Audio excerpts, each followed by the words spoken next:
Após 18 anos de casamento, eu acreditava piamente que conhecia cada detalhe da mulher que dormia ao meu lado. Mas bastou uma única mensagem anônima para que todo o edifício da minha vida perfeitamente planejada desmoronasse. Sua esposa sempre toca o chefe desse jeito? Enquanto cortávamos a noite de São Paulo voltando da festa anual da empresa, aquele sorriso enigmático que ela lançava para a tela do celular fez meu sangue congelar instantaneamente. Eu jamais poderia imaginar que a busca pela verdade me levaria, em menos de 24 horas, a confrontar meu maior rival de negócios em uma suíte de hotel de luxo, onde ele se refugiava com a minha mulher. Meu nome é Rodrigo Souza. Tenho 43 anos e dediquei os últimos 18 a erguer uma carreira sólida na internet. Subi cada degrau com esforço, desde as vendas de campo até me tornar o gerente regional de toda a divisão Sudeste, comandando operações em estados vitais como São Paulo, Rio de Janeiro e Minas Gerais. Sob meu comando estão centenas de colaboradores e metas que somam milhões em receita anual. No âmbito profissional, eu sentia que havia conquistado o topo. Casei-me com Patrícia, minha namorada dos tempos de faculdade, assim que as fotos da nossa formatura foram reveladas. Temos um filho de 15 anos, o Tiago, que atualmente atravessa aquela fase turbulenta de rebeldia, típica da adolescência. Vivemos em um dos condomínios mais exclusivos de Alphaville, em uma casa com garagem para 3 carros, piscina e segurança impecável. É o padrão de sucesso que qualquer brasileiro almeja, não é? Mas a vida tem uma maneira irônica de transformar o cenário dos sonhos em um pesadelo sufocante. Era uma sexta-feira de setembro, logo após a tradicional festa de confraternização da nossa empresa. Patrícia estava vibrante com esse evento desde o início da semana. Comprou um vestido novo de grife e passou a tarde inteira no salão cuidando do cabelo e da maquiagem. Ela estava deslumbrante, preciso admitir. Como gerente de relações com investidores em uma empresa concorrente, ela dominava como ninguém a etiqueta dessas funções corporativas, o networking estratégico e o necessário jogo de aparências. Estávamos no caminho de volta, deslizando pelas ruas silenciosas e bem policiadas de Barueri. Patrícia seguia mergulhada no assento do passageiro, rolando a tela do iPhone, deixando escapar um sorriso ocasional para algo que lia. O rádio tocava suavemente uma estação de MPB, o estilo que ela sempre impunha em nossas viagens. A conta da Pereira parece realmente promissora, comentei, tentando romper o silêncio e resgatar um pouco de normalidade. O Marcos acredita que o fechamento acontece antes do fim do trimestre. Ela murmurou, sem sequer desviar os olhos do brilho do aparelho. Foi nesse instante que meu celular vibrou no bolso interno do paletó. No início, tentei ignorar. Ao dirigir à noite, prezo pela responsabilidade, mas quando o aparelho insistiu com uma sequência de vibrações, senti um aperto no peito. Encostei o carro no acostamento da estrada e peguei o telefone. Está tudo bem, Rodrigo? Patrícia perguntou, finalmente erguendo o rosto.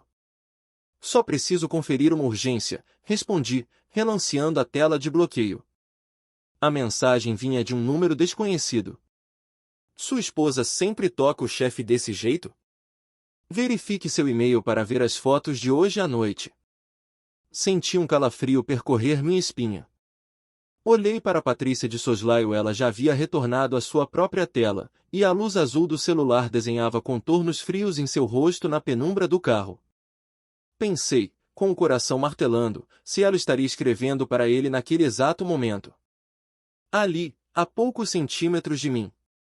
Quem está te mandando mensagens a essa hora da noite? Indaguei, forçando uma voz casual enquanto meu pulso disparava. É apenas a Bia, combinando os detalhes do nosso dia de spa amanhã, ela respondeu com uma suavidade gélida, sem a menor hesitação. Mais uma mentira para a pilha que eu sequer sabia que existia até aquele minuto. Permaneci estático no banco do motorista, meus dedos pairando sobre o ícone do e-mail. Eu sabia que, assim que abrisse aquela caixa de entrada, o caminho de volta seria selado. O que quer que estivesse ali mudaria minha existência para sempre. Patrícia se remexeu, demonstrando impaciência. Rodrigo, já passou da hora. Podemos ir para casa? Ela soava irritada, sem qualquer traço de preocupação ou culpa. Respirei fundo, buscando um oxigênio que parecia faltar, e abri o anexo. Lá estavam elas. 5 fotos em alta resolução da festa de hoje. Na primeira, Patrícia aparecia rindo ao lado de Ricardo Drummond, o CEO da Farmanorte, nosso concorrente mais agressivo. Até ali, poderia ser apenas networking. Mas, conforme eu passava as imagens, meu estômago se tornava uma pedra de gelo. Patrícia com a mão espalmada no braço de Ricardo, inclinando o corpo de forma íntima. Ricardo sussurrando algo em seu ouvido, com a mão pousada possessivamente na base das costas dela. E a imagem definitiva.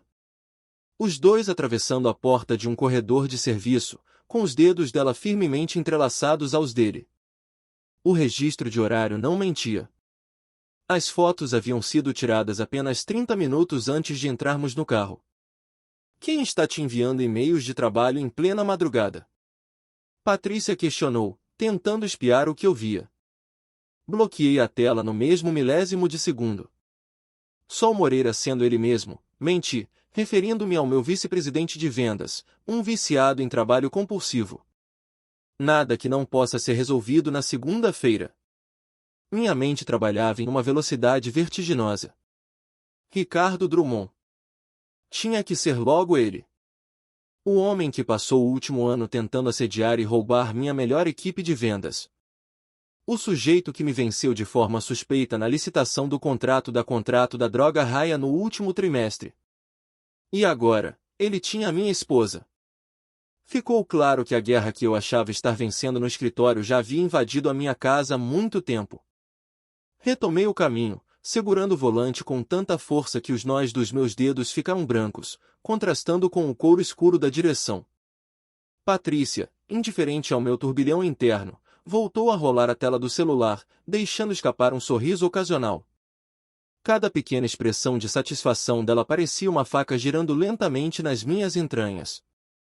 Você parece ter se divertido muito hoje à noite, comentei, esforçando-me ao máximo para manter um tom de voz neutro e controlado. Foi bom, o circo corporativo de sempre, respondeu ela, sem sequer desviar os olhos do aparelho. Eu vi você conversando demoradamente com o Ricardo Drummond. A rolagem da tela parou por um microsegundo quase imperceptível, uma falha na sua armadura de indiferença que eu poderia ter ignorado se não estivesse atento a cada detalhe. Logo em seguida, ela retomou o movimento. Ah, eu falo com muita gente nessas festas, Rodrigo. Você sabe que faz parte do meu trabalho manter as portas abertas. Mentira número 2. Eu senti a minha pressão arterial latejar nas têmporas, mas me forcei a respirar fundo. Como executivo, aprendi que a precipitação é o caminho mais curto para o fracasso. Eu precisava pensar de forma estritamente estratégica. Se eu a confrontasse naquele momento, dentro do carro, ela teria tempo de sobra para alertar o Ricardo, criar justificativas plausíveis e apagar todos os rastros digitais. Entramos na nossa garagem em Alphaville e as luzes de presença se acenderam automaticamente, iluminando a fachada imponente da nossa casa. Pela janela da sala, pude ver a senhora Rodrigues, nossa babá, distraída com a televisão. Tiago certamente já estaria no 10º sono a essa hora. Estou exausta, disse Patrícia, desfazendo o cinto de segurança com um movimento brusco. Vou direto para o quarto. Era o esperado. De certa forma, eu também precisava de solidão para desenhar meu próximo passo. Vou subir daqui a pouco. Quero dar uma olhada no Tiago antes. Ela apenas assentiu vagamente e entrou em casa sem olhar para trás, sem um beijo, sem um boa noite. Fiquei ali, trancado no carro por mais alguns minutos, observando as fotos novamente. Cada detalhe confirmava a traição, mas meu cérebro ainda lutava contra a realidade. 18 anos de história, um filho, uma vida construída tijolo por tijolo. E ela jogou tudo isso no lixo por quê? Por um rival mais jovem e agressivo no mercado? O clichê dessa situação me causava náuseas físicas. De repente, meu celular vibrou novamente. Quer saber onde eles vão se encontrar amanhã? Hilton, no centro, às 14 horas. O quarto já está reservado no nome dela. Eu não fazia ideia de quem era esse informante anônimo, mas passava a enxergá-lo como meu único aliado em um mundo que acabará de virar de cabeça para baixo. Após a saída da senhora Rodrigues, fui ao quarto do Tiago. Ele dormia profundamente, ainda com os fones de ouvido e uma apostila escolar aberta sobre o peito. Apesar do caos em que minha mente se encontrava, sorri. Mesmo com a rebeldia típica da idade, eu sentia um orgulho imenso dele.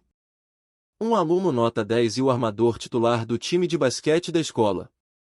Observando-o ali, tão vulnerável, senti uma onda de raiva protetora. A traição de Patrícia não era um golpe apenas contra mim, era um atentado contra nossa família, contra o futuro daquele garoto. Fechei a porta do quarto dele sem fazer ruído e me refugiei no meu escritório.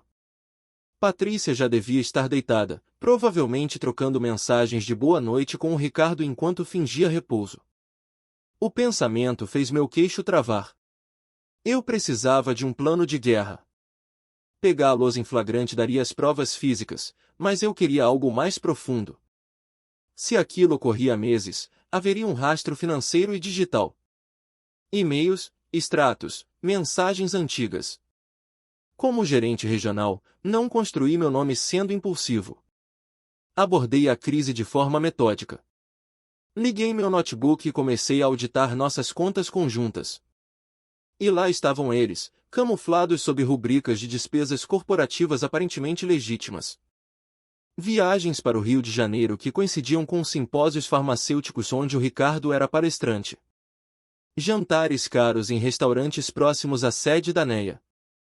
E uma compra significativa na Vivara que eu nunca vi em seu pescoço ou pulso. Na manhã seguinte, acordei antes do sol e saí para uma corrida intensa de 8 quilômetros, forçando meus pulmões para tentar clarear o raciocínio. Ao retornar, o plano já estava traçado. Patrícia estava na cozinha, vestindo algo casual, mas com um cuidado que uma manhã comum de sábado não justificaria. Tiago devorava cereal no balcão, absorto no celular. Bom dia, eu disse, servindo-me de um café forte. Acordou cedo para um sábado, comentou Patrícia, evitando meu contato visual. Precisava organizar as ideias. Tenho uma apresentação decisiva na segunda-feira, devolvi a mentira, na mesma moeda. Tiago mal levantou os olhos do aparelho. O Léo pode vir aqui em casa mais tarde? Claro, filho, respondi. Mas não esqueça que você tem aquele projeto de história para entregar na segunda. Tanto faz, pai. Patrícia checou o relógio com uma pressa mal disfarçada. Tenho aquele dia de spa com a Bia. Devo ficar fora a tarde inteira, provavelmente só volto à noite. Assenti, bebericando o café com uma calma que eu não sentia. Sem problemas. Tenho muito trabalho acumulado para colocar em dia aqui no escritório.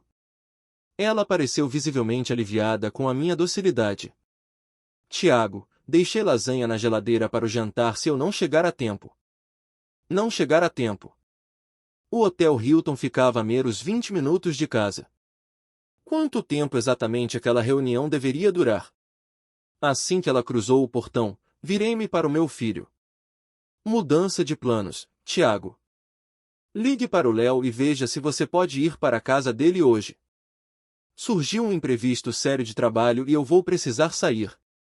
Ele me olhou, subitamente atento, percebendo algo diferente no meu tom de voz.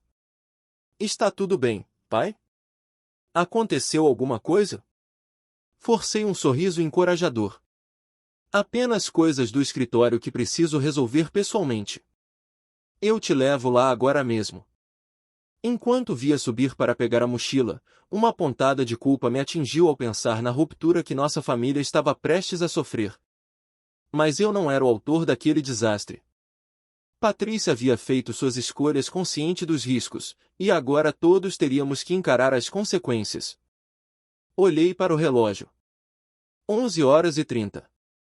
Tempo suficiente para colocar as peças no tabuleiro e estar posicionado no Hilton às 14 horas. Posicionei-me no saguão do Hilton às 13h30, escolhendo uma poltrona em um ângulo estratégico. Dali, eu tinha uma visão panorâmica tanto do fluxo da entrada principal quanto dos elevadores revestidos de espelhos. Vesti apenas uma camisa de botão casual e jeans escuros, o uniforme perfeito para me misturar à multidão de turistas e executivos de fim de semana, tornando-me um observador invisível. Meu celular vibrou no bolso com uma notificação do Tiago. Pai, a mãe do Léo disse que eu posso ficar para o jantar e dormir aqui. Tudo bem? Respondi um aproveite, amigão com os dedos levemente trêmulos. Perfeito. O que quer que acontecesse nas próximas horas, pelo menos meu filho não seria atingido pelos estilhaços dessa explosão iminente. Às 13h52 em ponto, Ricardo Drummond cruzou as portas automáticas. Ele usava um jeans de grife e um blazer azul bem cortado, exalando aquela autoconfiança irritante de quem acredita ser o dono da cidade. A visão dele fez meu sangue entrar em ebulição, mas mantive a disciplina. No mundo dos negócios, aprendi que a raiva cega, mas a estratégia vence. Eu não estava ali para um confronto físico vulgar, eu estava em uma guerra de inteligência. Ele parou na recepção com um sorriso galanteador que fez a funcionária rir, e seguiu em direção aos elevadores. Consegui captar fragmentos da conversa. O check-in já havia sido realizado pela senhora Souza, suíte 1142. Minhas unhas cravaram-se nas palmas das mãos. Ela teve o desplante de usar o nosso nome de família para ocultar o rastro dele. 10 minutos depois, foi a vez de Patrícia. Ela estava deslumbrante em um vestido que eu jamais tinha visto no seu closet, com o cabelo estilizado de uma forma que fugia completamente do seu visual executivo habitual. Ela passou pela recepção como uma rajada de vento e entrou no elevador. Dei a ela 5 minutos de vantagem, o tempo necessário para que se sentissem seguros, e então fiz meu movimento. A subida até o 11º andar foi surreal, como se eu fosse um espectador assistindo à demolição controlada da minha própria história. Encontrei a suíte 1142 e estanquei diante da porta. O silêncio do corredor era interrompido por sons vindos lá de dentro. Risadas abafadas, o estalo seco de uma rolha de champanhe sendo extraída e o tilintar de taças de cristal. Eu tinha várias opções na mesa. Poderia bater e causar um escândalo. Poderia ligar para o celular dela e ouvir a mentira ser tecida em tempo real. Poderia até dar meia volta e tentar salvar o que restava da minha sanidade. Em vez disso, ativei o gravador de voz do celular e usei o cartão magnético que obtive na recepção. Foi assustadoramente simples convencer a governança de que eu havia esquecido minha chave, bastando mencionar que minha esposa já havia subido. A porta abriu sem um rangido. Eles estavam instalados no sofá da sala de estar da suíte, com taças de champanhe na mão e o braço dele repousando possessivamente sobre os ombros dela. Estavam tão imersos um no outro que o mundo exterior deixou de existir por 5 segundos inteiros. Por favor, não deixem que a minha presença interrompa o brinde, eu disse, com uma voz carregada de uma calma letal. A taça de Patrícia escorregou de seus dedos, estilhaçando-se no tapete de luxo. Rodrigo? Mas como? O que você está fazendo aqui? Ricardo saltou do sofá, tentando inutilmente recompor o vinco do blazer. Agora escute aqui, Souza. Isso não é exatamente o que você está imaginando.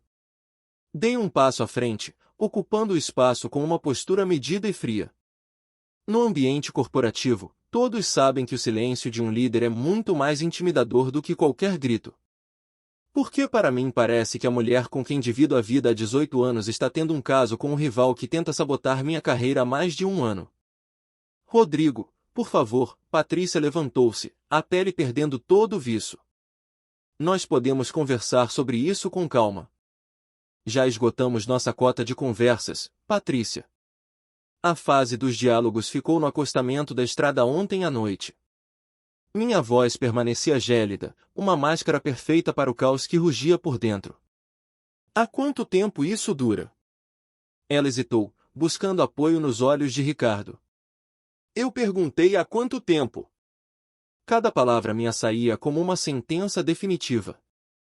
6 meses, ela sussurrou, a voz quase inaudível. 6 meses. Meio ano de uma vida paralela. De voltar para casa, beijar o Tiago e jantar comigo enquanto planejava o próximo encontro.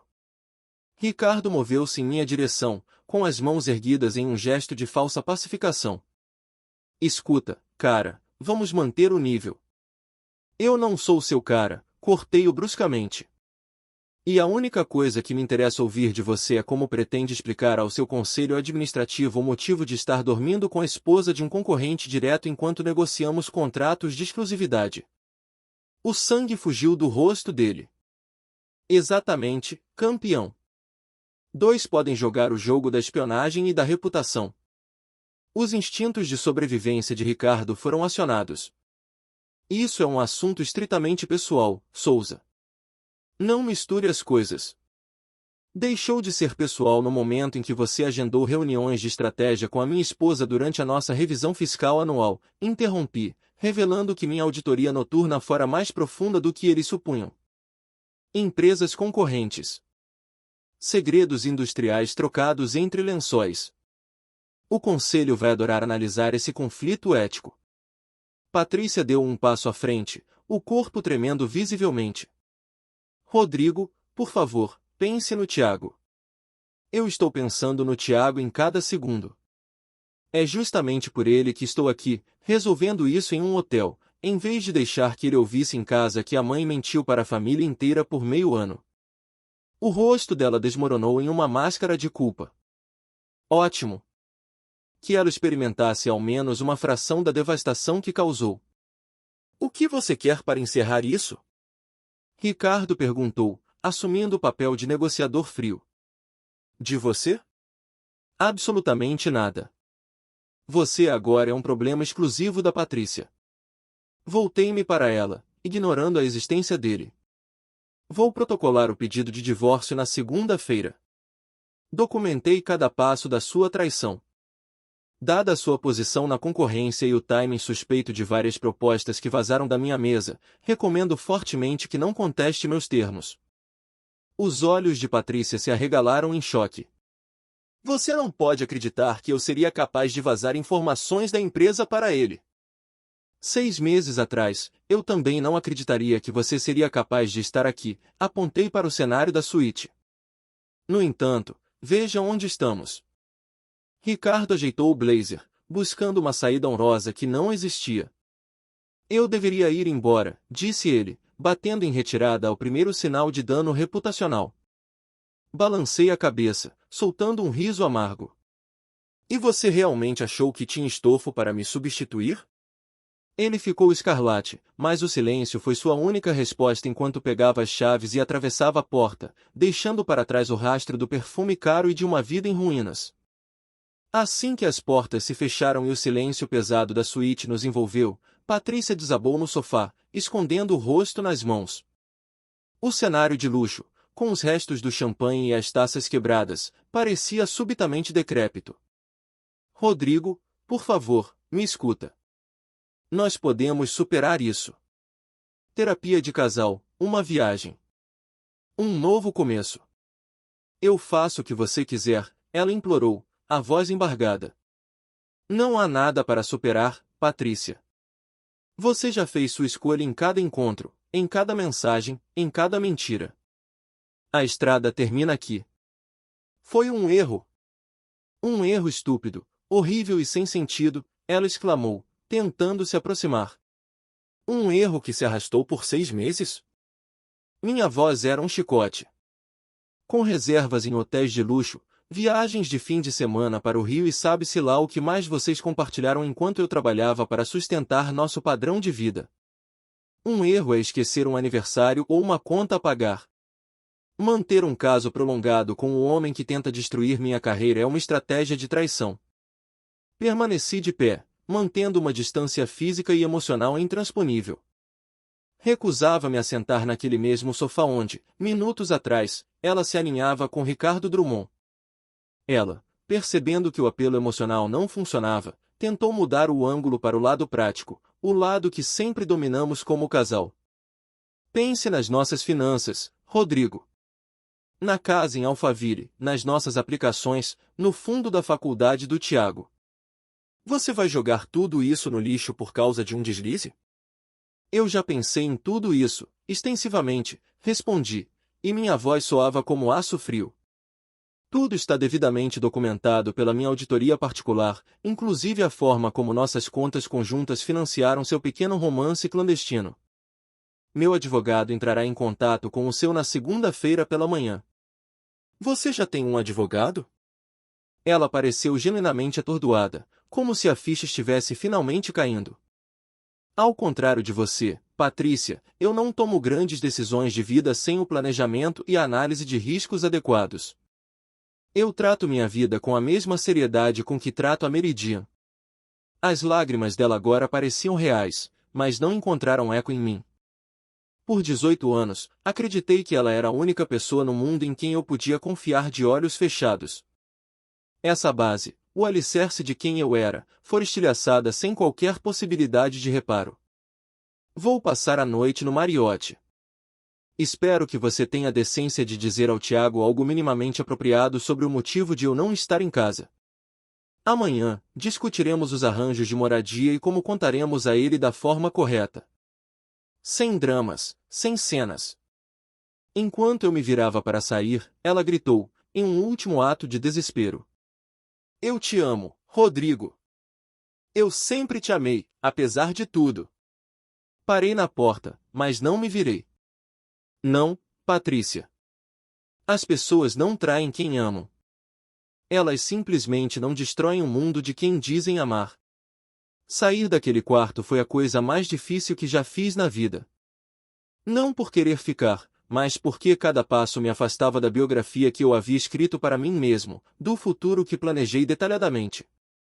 Mas eu preferia enfrentar a incerteza do que viver uma farsa por mais um segundo sequer. Mais tarde, no bar do Marriott, o barman deslizou um copo de uísque puro pelo balcão de mármore.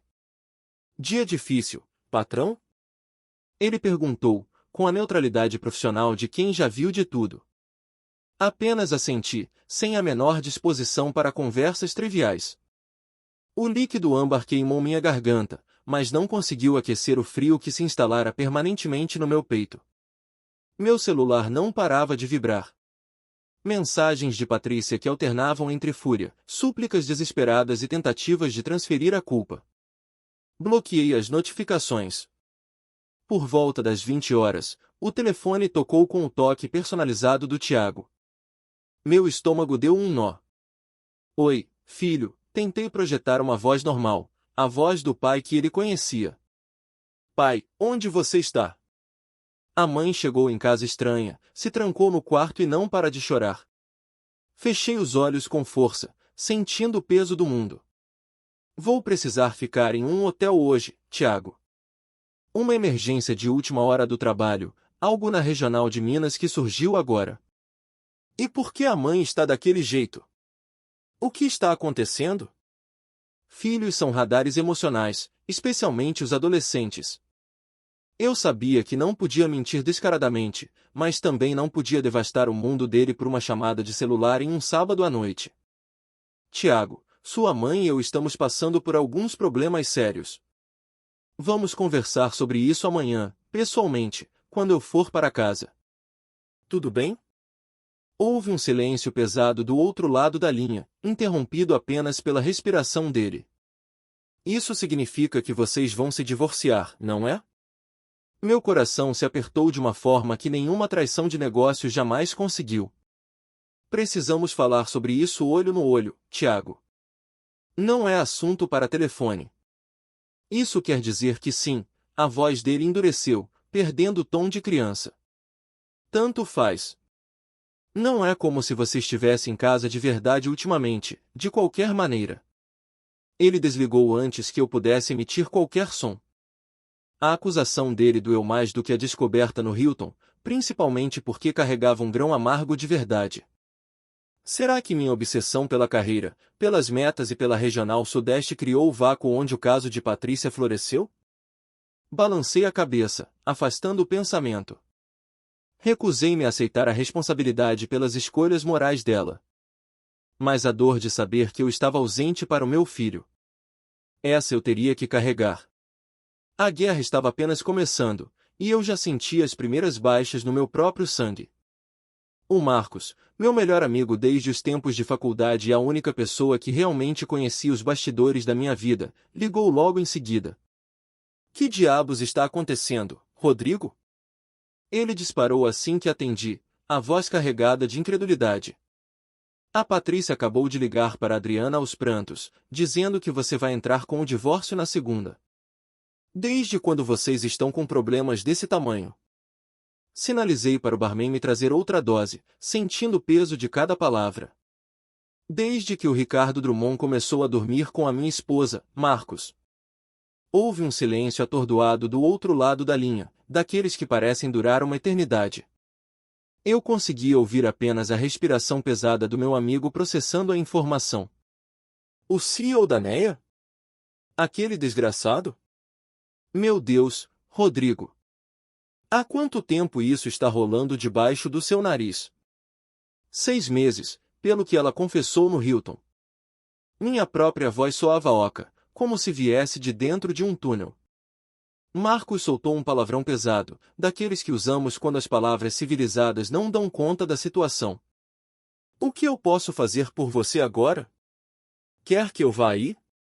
Nada por enquanto, meu irmão. Eu só preciso de silêncio. Te ligo amanhã. Depois de desligar, encarei meu reflexo no espelho atrás do balcão. Eu mal me reconhecia. 18 anos de uma história construída tijolo por tijolo jogados no lixo.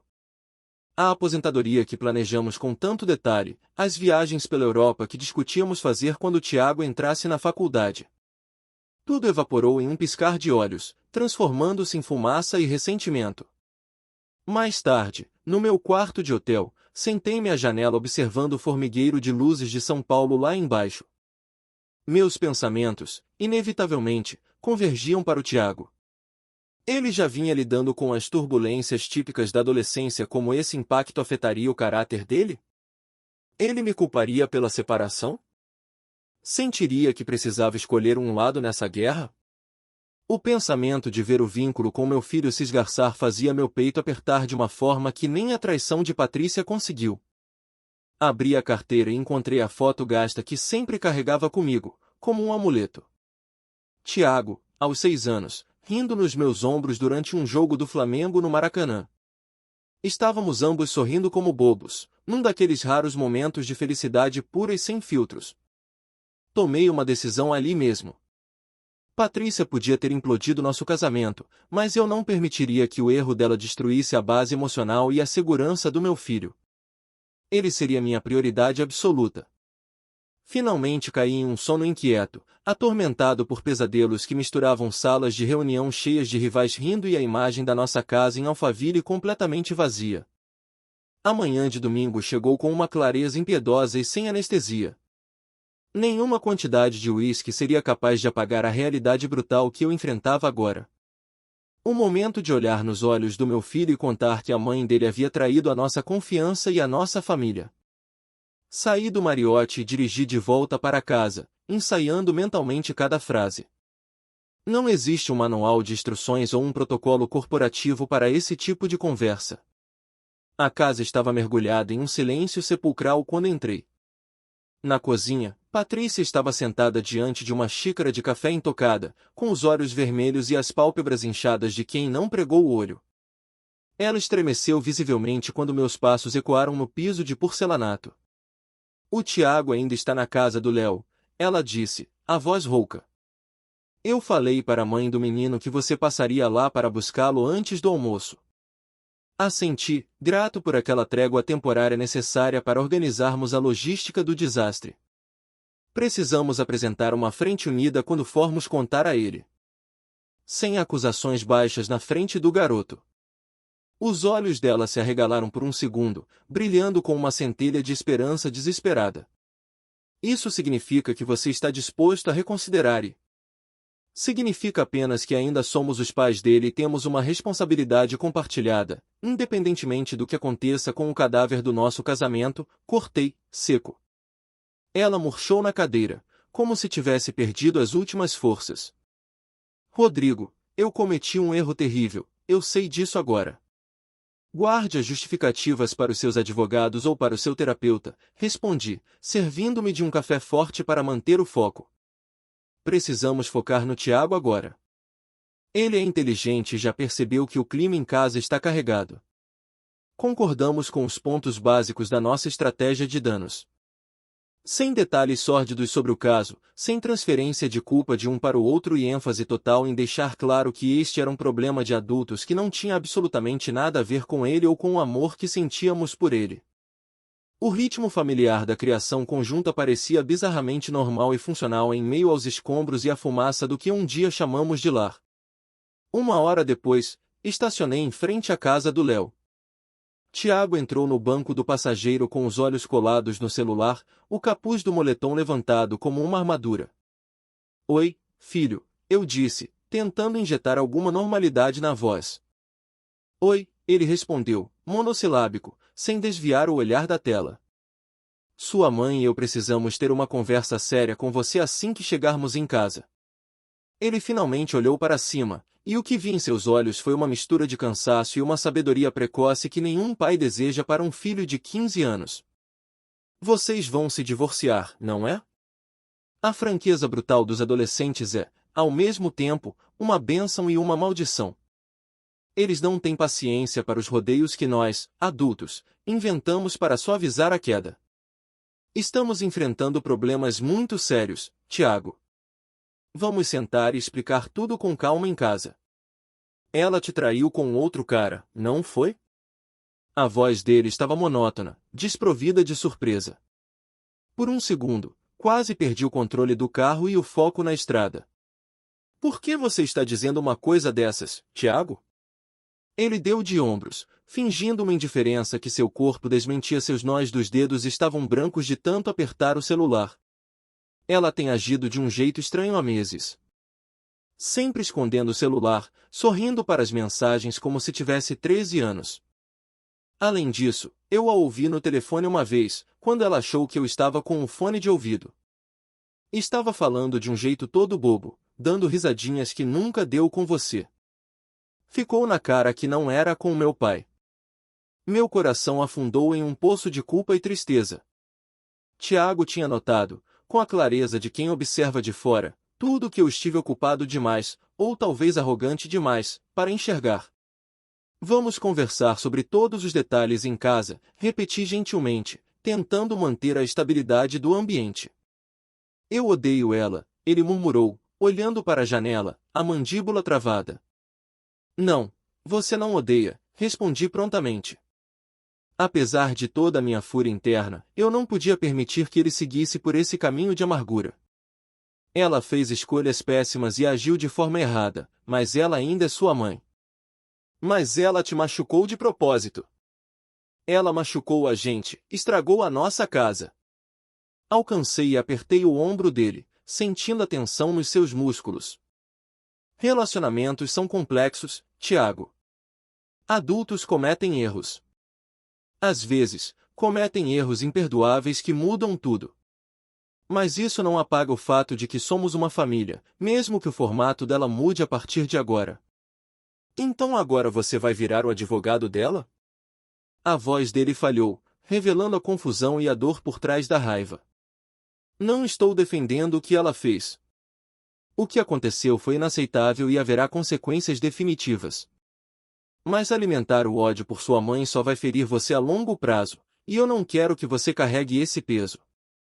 Dirigimos em um silêncio denso por vários minutos, atravessando as ruas arborizadas de Barueri. Então, com uma voz tão baixa que quase foi abafada pelo som do motor, Tiago perguntou. E você, pai? Você está bem? A pergunta me atingiu com mais força do que qualquer revelação sobre a traição da Patrícia. No meio do seu próprio caos, meu filho estava preocupado com a minha integridade. Eu vou ficar bem, eu prometo, afirmei com convicção. E, pela primeira vez desde que aquela mensagem anônima estilhaçou meu mundo na noite de sexta-feira, eu realmente acreditei naquelas palavras. A reunião de família na sala de estar correu tão bem quanto se poderia esperar de um desastre anunciado. Tiago oscilou entre o silêncio de pedra e perguntas diretas que cortavam como navalhas. Patrícia não parava de chorar, tentando buscar palavras que justificassem o injustificável. Mantive a calma executiva, apresentando uma frente parental unida para proteger o que restava do psicológico do meu filho, apesar do meu próprio tumulto interno. Então, como vai ser? Onde eu vou morar? Tiago exigiu, saltando direto para a logística prática. Ainda não sentamos para resolver os detalhes do imóvel e da guarda. Patrícia começou, com a voz trêmula. Você ficará aqui nesta casa por enquanto, interrompi com firmeza, assumindo as rédeas da situação. Eu vou alugar um apartamento aqui mesmo em Alphaville ou nos arredores, para que possamos manter sua rotina de escola, seus amigos e seus treinos sem grandes rupturas. Tiago lançou um olhar fulminante carregado de desprezo para Patrícia. Eu quero morar com o meu pai. Onde ele for, eu vou. Ela estremeceu como se tivesse levado um tapa físico. Tiago, querido. Por favor. Não me chame de querido. Ele rebateu, levantando-se. Você estragou tudo que a gente tinha. Não sobra nada depois disso. Já chega, Tiago, intervim com autoridade. Essa situação é um assunto entre sua mãe e eu. Entendo perfeitamente que você esteja chateado e ferido, mas o desrespeito direto não é aceitável sob este teto.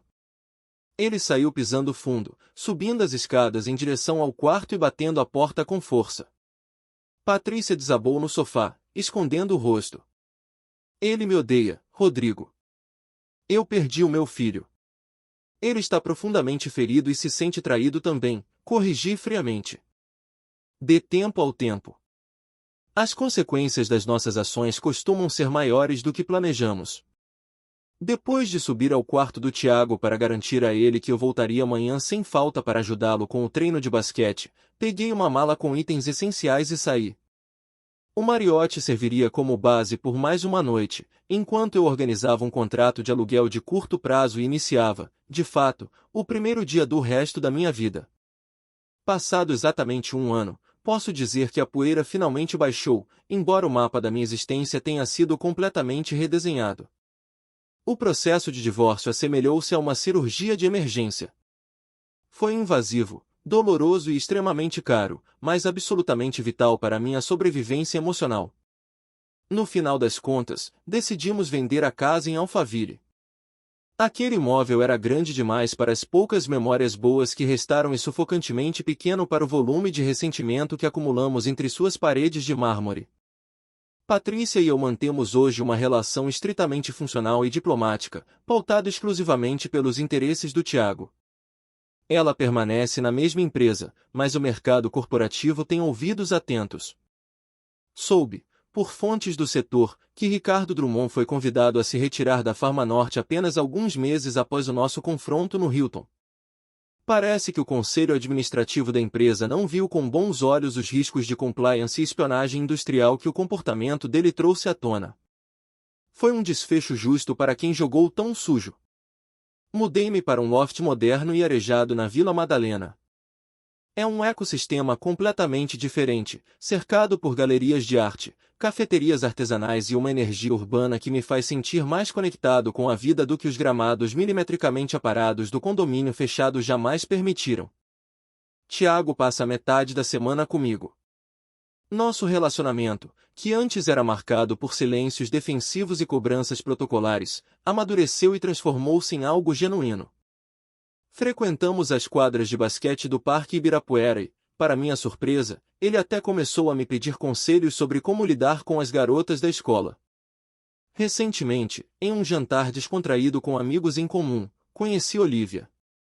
Ela é arquiteta, dona de uma independência admirável e possui um riso aberto que não parece esconder segredos ou segundas intenções.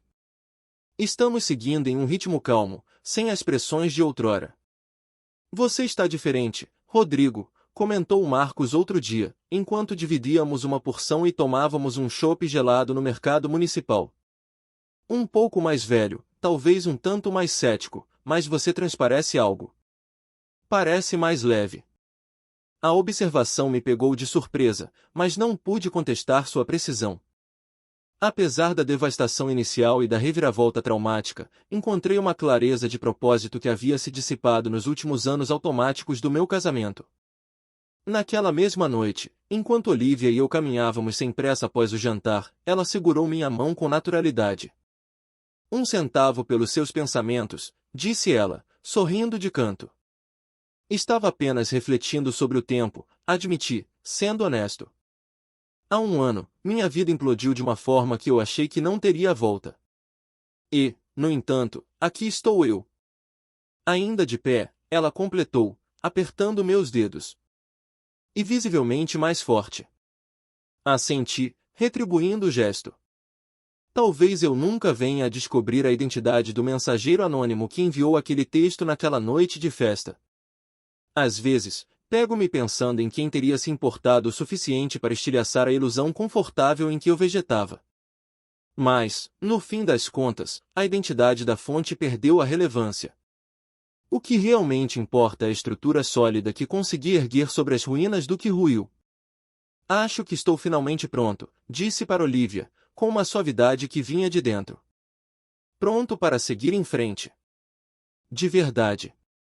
O sorriso que ela me deu valeu cada passo doloroso da jornada que me trouxe até este momento. Aprendi, da maneira mais dura, que às vezes o fim de uma história é simplesmente o prefácio necessário para uma trajetória muito melhor e mais autêntica. Obrigado por ouvir minha história até o fim. Se ela tocou você, deixe um like, escreva nos comentários o que mais te marcou e não se esqueça de dizer de onde você é. Inscreva-se no canal, muitas outras histórias ainda estão por vir.